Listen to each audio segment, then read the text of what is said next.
வாழைப்பூ தோட்டுது எப்படின்னு பார்த்துருக்கேன் பாருங்கள். ஆஞ்சி அலசி வச்சுட்டேன் பாருங்கள்.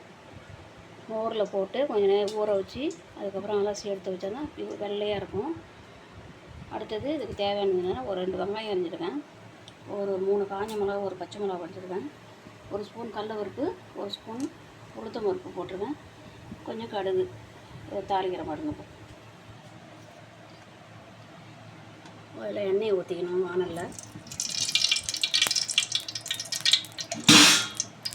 எண்ணெயை ஊற்றிட்டு வச்சுருக்கோம்ல கடலப்பருப்பு உளுத்தம் பருப்பு இதை போட்டுக்கிறோம். இதை போட்டு லைட்டாக செவரணும்.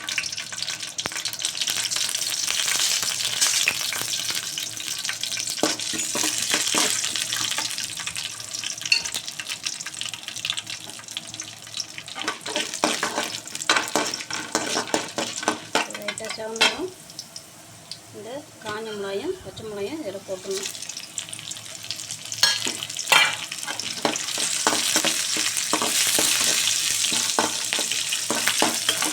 கொஞ்சமாக கடுகு,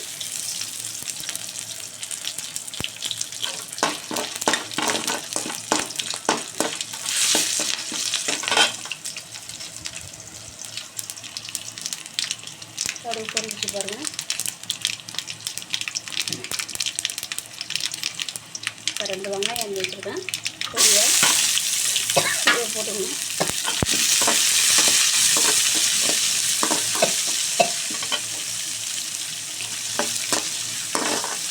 இதை போட்டுட்டு இதை வதக்கிக்கணும்.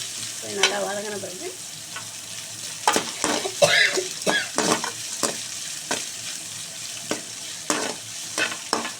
நல்லா வதங்கின பிறகு நம்ம அரிஞ்சு வச்சுருக்கோம்ல வாழைப்பூ அதை அப்படியே எடுத்து தண்ணியெலாம் வடித்து வச்சுருக்கேன்.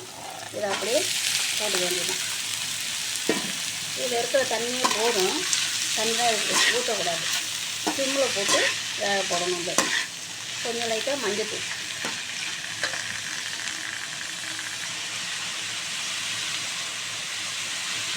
லைட்டாக மஞ்சத்தூள் போடணும் பாருங்க. இதுக்கு தேவையான உப்பு கொஞ்சமாக போட்டால் போடணும். வைக்கும் தண்ணி இதில் இருக்குது. சில பேர் தண்ணி ஊற்றி வேக போடுவாங்க, நான் அதெல்லாம் செய்ய மாட்டேன். இதில் இருக்கிற தண்ணியே போதும்.